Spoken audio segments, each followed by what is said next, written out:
Welcome to Good Morning Hospitality, your one-stop shop for the latest news, noteworthy trends, and thought-provoking discussions across the industry. From hotels and short-term rentals to all things travel and hospitality, you'll find each episode equips you with the information that you need to start your week. Join us on Good Morning Hospitality every Monday, wherever you get your podcasts. Hey, Good Morning Hospitality listeners. We are back with incredible offers from Sojo and TravelNet Solutions just for you. Sojo's making amenity management a breeze. Connect your reservation calendar, choose from their eco-friendly amenity catalog, and leave the rest to them. Assembly, organization, delivery, all on autopilot. And exclusively for you, our listeners, enjoy a 30-day free trial of Sojo's game-changing service. As for TravelNet Solutions, they are revolutionizing property management with their Hospitality Hub. It's a complete integrated solution for modern hospitality needs. Dive into this powerful platform and see how it can transform your operations. Exclusive access for our listeners at goodmorninghospitality.com/partners, or you can just grab the link in our show notes. Stay on top of your hospitality game with these unbeatable offers from our partners. And now, back to the episode. Happy New Year. Happy Monday. Wait, yeah, yours is bigger. Happy New Year, everybody. To anyone that usually listens on the West Coast, I can almost guarantee you're not with us today, but maybe you're listening to us later this week. And to our European friends, Hello. They should be up by now, right? Definitely. And working too on New Year's Day. And we're down the young single people. So Brandy and Will are off today. Just the old guys with kids. I would assume they're still asleep too, with Brandy being East Coast 10 a.m., Will being Denver time 8 a.m. I would hope so. Imagine he's still asleep. I would hope so. What time did you call it a night last night? I was in bed by 10:30. Okay. Yeah, I made it till about 10 last night, which is kind of late for me. But I woke up at midnight because all the fireworks in my neighborhood. So probably short-term rentals just going crazy, acting a fool. It's one of the biggest nights of the year. Yep. I mean, it was loud. Yeah. One of my neighbors bought a bunch of fireworks. Neighbors being short-term rental neighbors or long-term rental, or just normal I don't know neighbors? who was shooting them off. No, I didn't go out and inspect or investigate. But how was yours? Quick question. What did you get for any good presents for Christmas? Well, it was probably the most fun Christmas I've had because my 4-year-old is now cognizant of like what's going on. So we had a really good time. And he let us off pretty easy this year. All he asked for was goldfish. So we got the boy 3 goldfish because we didn't know how many were going to die before Christmas.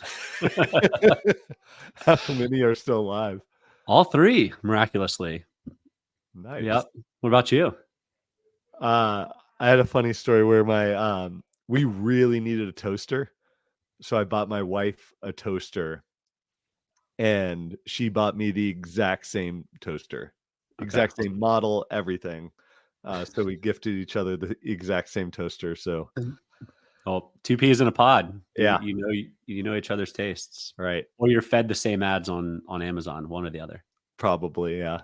But like you, we've got a 2.5 and 6-year-old, so they just love Christmas. It was great. We did it first time, just like our nuclear family, just the 4 of us, and it was fun. And then spent a week down in Cape San Blas at a vacation rental. Lots of private comments on this one. There's some things they could do better. Was it a manager or an individual? It was a professional manager. PSA out there: 2 pillows per person per bed. Should be a rule, I think.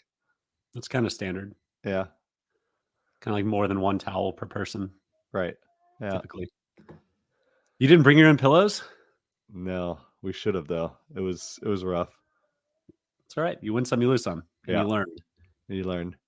That's what growing up is all about, right? Yeah, you know what you need when you travel and what you don't. Yeah. So you can trim it up to a carry-on every time. That's my goal. Cool. Well, this week we are talking about none other than Airbnb and their multifamily project that they've been working on. Man, I think they acquired the multifamily company in 2018. So it's probably been 6 years, and it just went live last year. So James got some data there. And then Jamie and I disagree on who to root for college football, but there's an interesting Wall Street Journal article on college football towns and short-term rentals and the impact thereof. So we've got some data, we've got some anecdotes. Happy Monday, everybody. Happy New Year. Jamie, you want to kick us off with the multifamily stuff? Yeah. So, and as you said, on the multifamily side, Airbnb, can we say relaunched since it seems like they've launched it multiple times. Well, they made some bad investments in like Nido, for example, where the guy, Harvey, swindled a lot of money and probably in jail right now. I'm not exactly sure. So that was failed. Did you know Harvey? I hosted him on a couple panels over the years. Harvey? Wow. He's an interesting guy. You know what, like when a Miami developer walks in, you're like, you're about to steal a lot of money from me. That's how it felt like when he walked into the room, but was an amazing speaker, like could hold a room in the palm of his hand. Okay. Yeah. Look, I've been for a long time, I really was hopeful that this multifamily trend would take off. Mm-hmm. I would have bet my house on it, but I would have lost it. So multiple times. Yeah. I know. Don't take me to Vegas. But in, let's call it 6 years. Yeah. Airbnb officially launched multifamily last year. And do you want to hit us with some of the quick numbers? And they had some huge partners. Greystar is one of the largest out there, probably the largest multifamily provider in the country. Yeah. So one, and it's a pretty significant piece of their overall supply. So 210,000 active listings, available listings as of November. So not a small piece by any means. It's just growing. From this program. No, Okay. Just apartment units overall. They're seeing pretty significant growth. So where we are in the cycle, like a lot of the growth is coming from multifamily. So urban recovery, a lot of multifamily buildings actually allow it now, either part or not part of the Airbnb friendly program. So they're seeing 30% growth in total listings. Overall, US is only growing like 12%. So a significant portion of that growth is coming from multifamily listings coming in. So when they sort of announced their 1 year reunion or 1 year sort of anniversary, they called out that they had 175 buildings at the beginning, now up to 400 buildings and 125,000 units across 40 markets. But, and this is a big but, they only have 900 renters that have created a listing through the Airbnb friendly apartment program, earning approximately 7 million in the process. So 900 renters. Does that surprise you given the 125,000 listings? Well, even it's 400 buildings, right? Yeah. And the average Greystar building, finger to the wind, 150 keys. Yeah. So that's 60,000. Is that right? So yeah, but they said it was 125. So let's say an average of 300. So it's some of their larger properties that are coming in. But that data is just the multifamily building is 125, just that program. Okay. Yep. Yeah. I mean, that's remarkably low. That's to make $7 million off of that. I mean, you have luxury vacation rental companies that have 10 properties doing $7 million a year. Mm-hmm. So I love the mission, and I love the amenity for Greystar of you're a traveling nurse, you're a pilot, you're a wanderlust, and you're gone on the weekends, or a digital nomad. Like, rent out your place. Yeah. It's a heck of a perk. It is quite shocking that so few are actually opening their doors to it. So I'm very curious why. But to only make $7 million in a company that's making how many billions in top line? A lot. Yeah, it's literally a yeah. blip, right? Yeah. And 7 million, Airbnb's take of that 15%. What's that? $1 million? Yeah. Of profit or of margin? Yep. Yeah, that's I'm still hopeful on the program. I think it is a good thing all in all, particularly in city centers where rent is really expensive, and you want to be able to live in the cool part of town, the fun part of town, but you just quite frankly can't afford it. So one weekend a month, you just go to your friend's house and get a good chunk of that rent back. But it doesn't look like other people have that same idea. Yeah, and I've been doing a little bit of thinking about in the lead up to the episode, but like, how much of it is you think of people that want to do it that maybe have single family homes, and they're already doing it. I mean, if they have that flexibility, let's say, and they said Atlanta was their number one market. Atlanta's the hub for Delta, hub for Home Depot, Cox, all these major companies. The largest employer is a hospital system. A hospital system, like, so let's just say the Delta employees that are on the road a lot, maybe not using their units as often as you and a normal person. It's going to take some time to sort of figure out that adoption of getting people into the units that want to do it. So maybe a year is too early to start measuring. Jamie, they've been working on this for 6 years. I worked on this a little bit when I was at NoiseAware, and I haven't been at NoiseAware in 2 years. So like, this has been in progress. I remember taking a call from Porto in 2020, and it was with the multifamily team, and they were kind of gearing up to launch at that time. So I hope it turns out to be a success. I mean, we've seen how many urban short-term rental operators go out of business in the past 24 months. Mm-hmm. And my gut says we're not done on that front yet. As dry as VC cash is. So it's a supply and demand thing. The demand is going to be there, especially the more these urban multifamily companies go out of business. And if supply drops, then demand increases and rate increases, right, Jamie? So it might become more it might become more appealing to those folks in those houses or in those multifamily buildings to let strangers sleep in their bed. I'm playing devil's advocate again. How much is it that just having an Airbnb friendly building isn't enough? You've got to sort of have full service management of, I don't want to deal with the unit. I don't want to deal with the guests.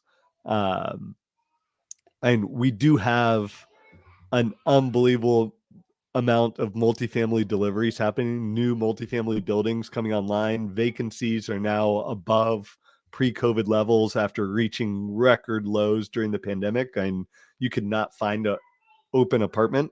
And now, and more multifamily buildings are looking to sort of find more occupancy. So you'd think that short-term rentals would be a piece. And talking with some of the large multifamily operators, they're excited again about how to layer in short-term rentals as a portion of their units.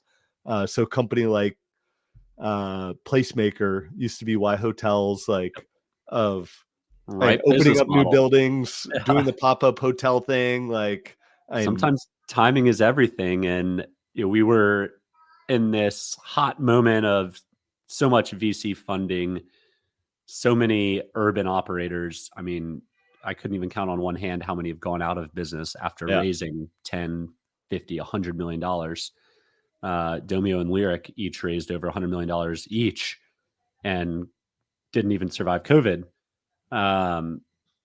So yeah, I think there's definitely an opportunity for a newer age or one of the existing incumbents to really gobble up inventory if they can make unit economics work and if they're in the right markets. And we've seen a lot of urban markets be the wrong markets, quite frankly. And if you added a bunch of units in some of those markets during COVID, you killed it, and now you're not killing it. Yep. So yeah, I think there's definitely an opportunity for the old business model of Y Hotel, it sounds like. And I think based on the available inventory, it should just be full-time short-term rentals. It should be a wing of the building or a floor of the building. Try and keep it separate from the long-term tenants. But, as a guest traveling, I prefer to stay in full-time rentals versus someone else's actual house. It's just a bit awkward to me. Like, I can't get over that sometimes. Yeah, and you're now what, 40? You're in the shots fired. You're in the next phase of your life. Like, if we had Will on here, I'm sure he'd be willing to stay in someone's apartment if it was $100 less than a full-time rental. Like, price is a big lever here of and what someone's willing to stay in to save money. Sure. But it's just, I don't know. It's weird when you see all these personal items scattered around the house. So on that, I used to short-term rent or Airbnb in this case, because I did only list with Airbnb, my house in Auburn, Alabama, a big college game day town where we become like the third largest city in the state during football games, aside from our capital in Birmingham. But it is something that when I moved to Auburn, one of my friends said how much money they're making renting their house out for game days. And so I looked into it. I ran it by my wife. I got the okay. My parents actually had a game day house down here, so we had somewhere to go, pack up and get out. And this was before kids. And my mortgage at that house was like, I don't know, $1,200-$1,300 a month. So pretty affordable college town. And I was pulling in for SEC games, for graduation, things like that, pulling in $1,500 to $1,800 a weekend. So to get out of the house for 2 nights, to like force us to clean our own house. Oh, and then I'd charge a cleaning fee, like $150, and I would just do it myself. So the pure profit on top of that Airbnb didn't take a margin of.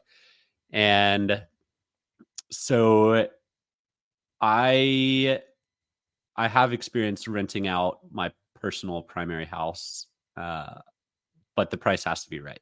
We weren't going to do it for $500. It's too big of a lift, but we did it probably 2 or 3 times a year for 3 years, and it was fantastic. It furnished the house, essentially. We just put that money towards furnishings and got adult furniture. So when the New York Times article came out and it quoted quite a bit of AirDNA data in it, sort of total number of available listings in these markets, and with the narrative around how it was killing housing markets in these college towns, of essentially making housing unaffordable and sort of changing the neighborhoods in a market like Auburn, in a market like Athens, in a market like South Bend, like a lot of these sort of college towns that we're calling. Can you describe sort of how that city changes on game day? Lies, false. Okay, changes on game day is enormous. I mean, we're a town of, this is an old number, there's a new number out there, I'm sure, 60 or 70,000 permanent residents. layered on top with 25,000 students.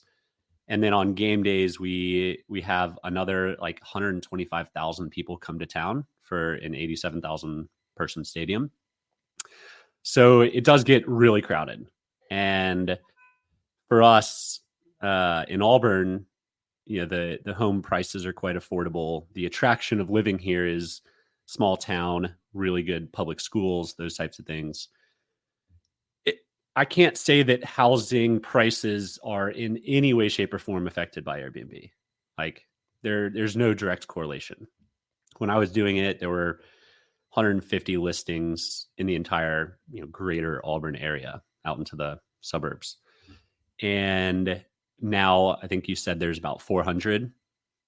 And it's actually illegal in Auburn. They banned it in certain family zones. So there's like student housing zones, and then there's family zones, and then there's commercial zones. So you can do it in the commercial and in the student areas, but not in the family zones. But yet the average home price in this town has gone up 50% because COVID happened and people wanted to get out of big cities and into small towns, because we have the best public school system in the state. And it's a great kind of family oriented town. So I think there's a lot of these hit pieces. If you're going to attack anything, it's the really rich people that buy a second home for game days and don't ever use it besides 6, 7, 8 weekends a year. That's a real thing, and that definitely exists in this town. There's a lot of game day houses. And there's not really a way to regulate that, right? They're not renting it out to other people. It's their second home. This is their beach house. Yeah. They come and use it, a few times a year, and the rest of the year it sits empty. And that inventory is not showing up on Airbnb or Vrbo. It's the property that they're using. Yep. So yeah. when we look at the inventory in a market like Auburn or Athens or some of these cities, like we see, let's say a baseline, and pulled data for Athens as that's where I went to college. That's where I sort of cut my teeth. Yeah. You go from sort of off season, maybe 200 units in a market, up on game day, well over 1,000. And it's 99% occupancy. Essentially everything that's available to be booked in that city on game day is being booked. So there's a significant number of people that list their homes only on game day. You've got a market that is pretty hotel constrained, which most college towns are. There's just no way for the available hotels to sort of accommodate the number of people that want to come in for that night. Yep. The unit economics of building new hotels doesn't make sense, right? And for 7, 8 weekends a year that you're going to see sort of strong demand. Yep. So short-term rentals really solves a problem here of how do you expand supply during peak demand. The vast majority of the supply, like in Athens, it's only 25% is available full-time. So that sort of 200 listing unit is like the full-time short-term rental supply, which is in a market of 56,000 housing units is minuscule. Yep.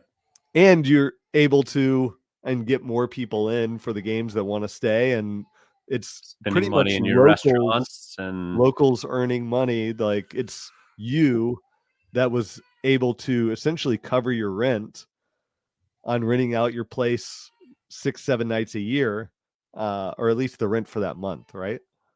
Yeah, I was getting my mortgage and a half for a weekend, for leaving my house for a weekend. And I mean, I definitely vetted and screened the guests when there was a sorority that said, can we pack 10 people in there? And, the answer is no. That might be illegal now, based on age or whatever. But at the time it wasn't. And so we only had multi-generational families stay at our house. And like legitimately left it better than they found it. And we always had such a great experience with it. It was only once we had a kid that it just became too much work to actually leave the house. What I think is another, I mean, it might be a stretch to say life-saving, but quite frankly, a life-saving thing of having short-term rentals in a college town is people aren't drinking all day at the football game and then driving back to Atlanta from Athens or from Auburn. Yeah. And if they could just walk or take a bus or take an Uber back to their short-term rental for a night, and then the roads are a lot safer. And I mean, that's a big problem after games is people just being blasted, hopping in their car, driving an hour and a half. So it does span a little bit more than that. But of course, you've got the NIMBYs saying, I don't want parties in my backyard and whatnot. And yeah, the counter to that is on game day, everyone's throwing a party anyway. So like, what are you actually solving for? They could own the house and they're throwing a party. That's just what happens in college towns on game days. And maybe taking a second back of the opportunity for short-term rental investment in college towns. Like it's always been, I think, a pretty interesting one given the high percent of renters, high percent of student housing already, which is essentially just long-term furnished rentals. Yep. You have so many people sort of centered around a university that could be transient. So you've got professors coming for maybe a stint lecturing. You've got students maybe doing a semester on, semester off. They're studying abroad one semester, so they don't want to take a long-term lease. Coaches, doctors, nurses, coaches.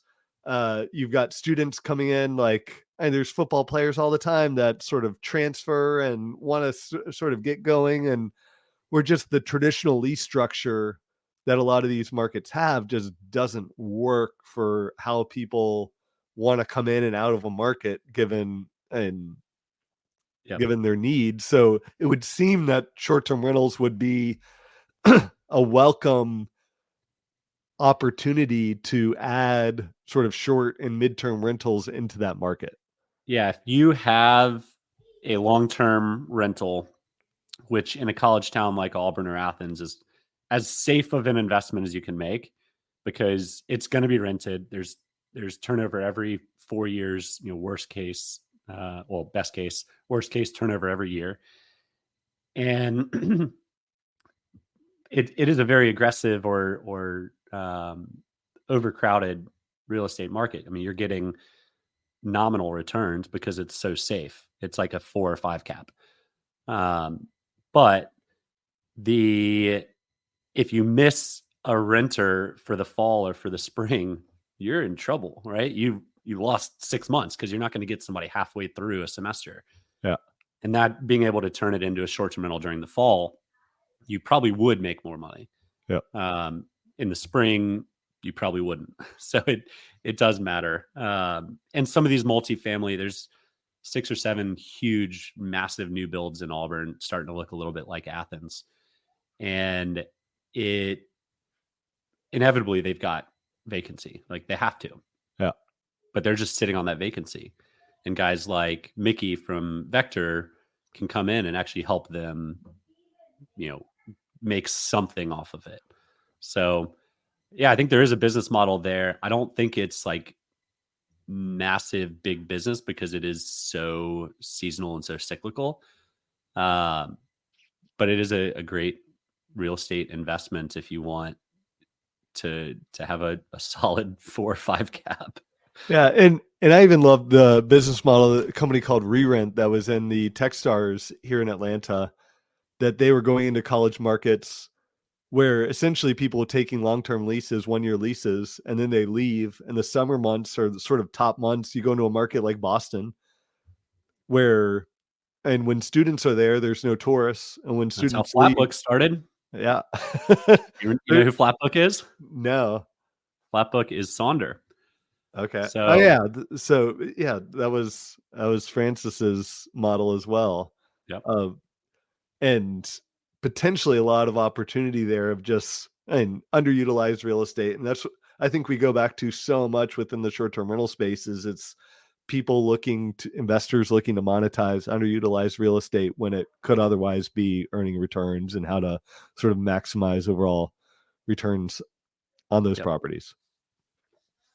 Yeah. I mean, if it's sitting empty and vacant and you've got furniture already in there, you may as well, unless you're wealthy enough and in a position that you don't have to. But for most of us, that's not the case. So, TLDR, big fan of short-term rentals in college towns. It's a winning recipe for the locals. It's not a winning recipe for investors.